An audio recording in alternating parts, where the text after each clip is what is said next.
Reproductive justice framework places reproductive health and rights within a social justice framework. Right of individuals to have the children they want, raise the children they have, and plan families through safe and legal access to abortion and contraception.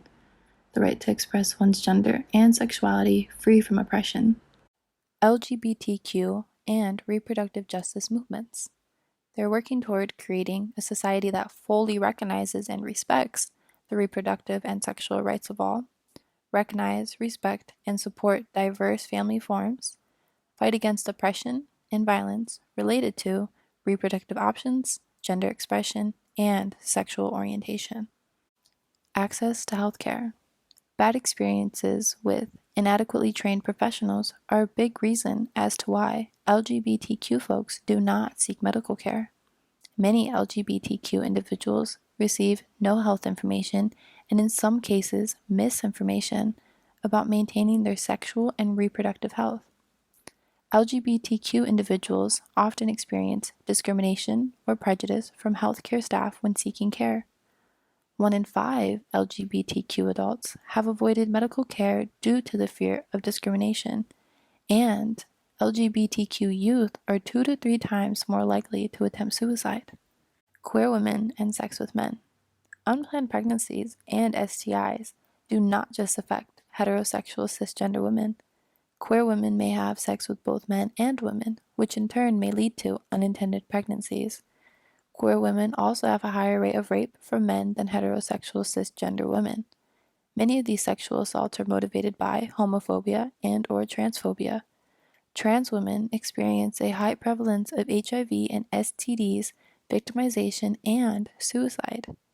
Overall, queer and trans women are more vulnerable to STIs compared to their heterosexual cisgender counterparts. Reproductive justice seeks to ensure that all people have access to contraception, safe and legal abortion, prenatal care, and a full range of birthing options should a person choose to give birth. Reproductive justice emphasizes equal access to fertility treatment.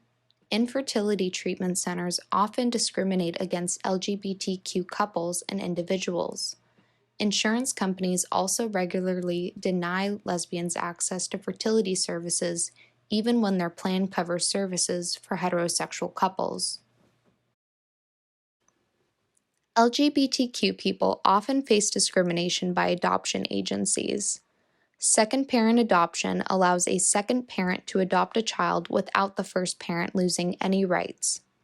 LGBTQ people are often met with discrimination when trying to solidify their family ties to their children in this way.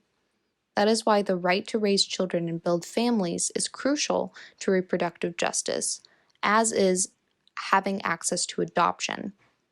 Almost 40% of all agencies and 83% of public agencies reported making at least one adoption placement with a lesbian or gay man. However, 1/3 of agencies would reject a gay or lesbian applicant, either because of the religious beliefs guiding the agency, a state law prohibiting placement with LGBT parents, or a policy of placing children only with married couples. Additionally, agency heads are more likely to have negative views towards gays and lesbians adopting when they associate such adoptions with greater evaluation and support needs. Currently, only about 50% of states allow second parent adoptions, meaning that many LGBTQ couples are denied the right to fully co-parent their children. However, with the legalization of same-sex marriage, this is changing somewhat. These legal obstacles hurt LGBTQ family formation and limit the ways LGBTQ parents can protect their families. All of these options are also very expensive, with the exception of foster parenting, which also impacts access. Transgender people face harsher discrimination in the adoption process.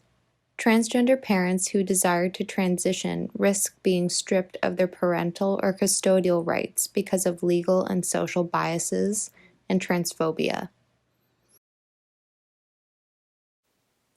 I am going to share a fact with you that might surprise you. My name is Samantha, and my biological parents have never met. In fact, they didn't even know each other's identity until a year ago. You may be wondering how that's possible.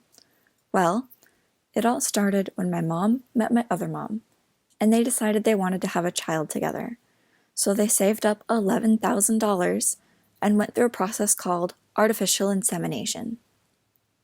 The most common method, and the method that my mother's used, is called intrauterine insemination, or IUI, when a doctor places the sperm in the uterus.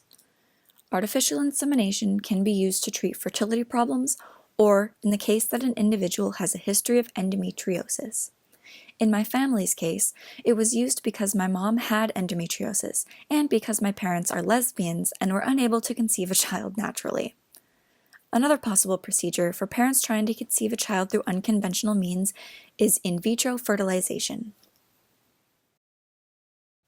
In vitro fertilization, or IVF, is a more complex and invasive set of procedures in which mature eggs are collected from ovaries and fertilized by sperm in a lab.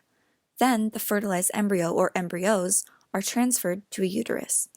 IVF can be used to prevent genetic problems or treat fertility issues. It is more effective than artificial insemination. Reproductive justice includes having the ability to lead healthy sexual and reproductive lives. Most states require transgender folks to undergo permanent physical alterations before the state will legally recognize their gender identity. Many jurisdictions require, in order to receive a new ID card or birth certificate, transgender men are subject to radical hysterectomies or mastectomies. On the other hand, transgender women are subject to having their reproductive organs unnecessarily removed. Such requirements essentially impose permanent sterility on those who wish to have their gender identity fully recognized under the law.